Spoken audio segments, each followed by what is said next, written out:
Thoughts of Billal ভাই আর জুয়েল ভাই, এই দুই নাম আজকে ফেসবুকে না দেখলে মনে হয় নিউজ ফিডই অসম্পূর্ণ। কিছুদিন আগেও দেখেছি দুইজনে একসাথে ভিডিও করেছে,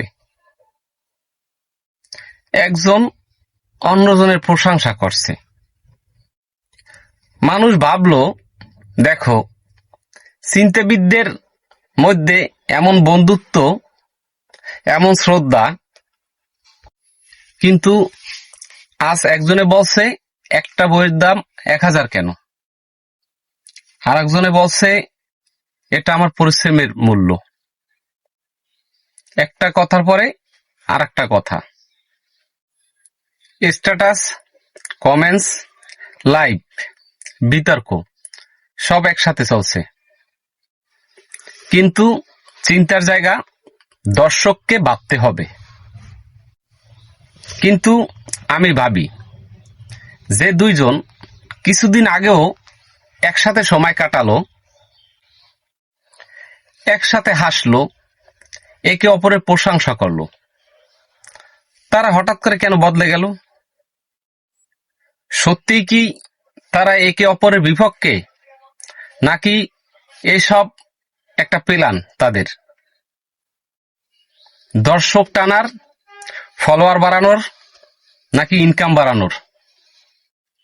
ভালো করে দেখবেন, এখনকার সোশ্যাল মিডিয়া একটা কিন্তু বাজার।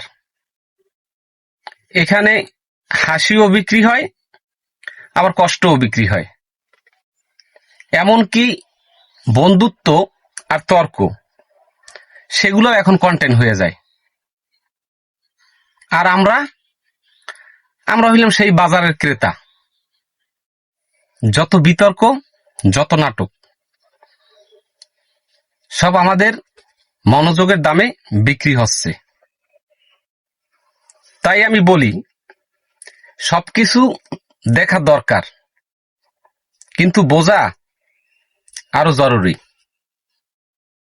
তুমি ভাবো, যদি সত্যি তাদের ভিতরে এত সম্পর্কের টানাপোড়েন থাকতো, তাহলে কিছুদিন আগের হাসি, প্রশংসা, একসাথে সময় কাটানোর সবই কি অভিনয় ছিল তাদের? তাহলে কি প্রশ্ন আসে না এখানে, আমরা কি কন্টেন্টে বাঁচছি, নাকি সত্যিকারের চিন্তা হারিয়ে ফেলেছি? যে মানুষ সত্যিকারের চিন্তাবিদ, সে নিজের চিন্তা দিয়ে মানুষকে অনুপ্রেরণা দেয়, তর্ক বা নাটক দিয়ে নয়। আর যে মানুষ সত্যিই সম্মান বোঝে, সে অন্যকে নিচে নামিয়ে নিজেকে কখনো বড় দেখায় না। এই বিতর্কে হয়তো তাদের দুজনের ইনকাম বেড়ে যাবে, কিন্তু মানুষের বিশ্বাসটাও কিন্তু কমে যাবে। আর একবার বিশ্বাস ভাঙলে সেটা কিন্তু আর ফিরে না। একদিন দেখবো তারা হয়তো আবার একসাথে ভিডিও করবে, আবার হাসবে, বলবে, সবে ভুল বোঝাবুঝি, মানুষ আবার তালি দিবে।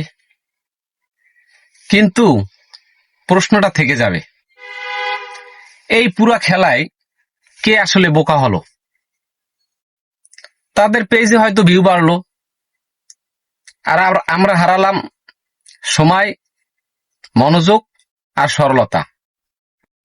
তাই আমি বলতে চাই, তাদের এই নাটকের দর্শক হইয়া আর থাকেন না, নিজের জীবনের গল্পের নায়ক হন। কারণ এই ট্রেন্ড একদিন শেষ হয়, কিন্তু সত্যিকারের চরিত্র মানুষের মনে থেকে যায় কিন্তু চিরদিন। থটস অফ বিল্লাল ভাই আর জুয়েল ভাই, তারা হয়তো আবার এক হবে, কিন্তু আমরা যেন ভুলে না যাই, সত্যিকারের মানুষ সেই যে মানুষকে পরিবর্তন করে চিন্তায়, নাটকে না।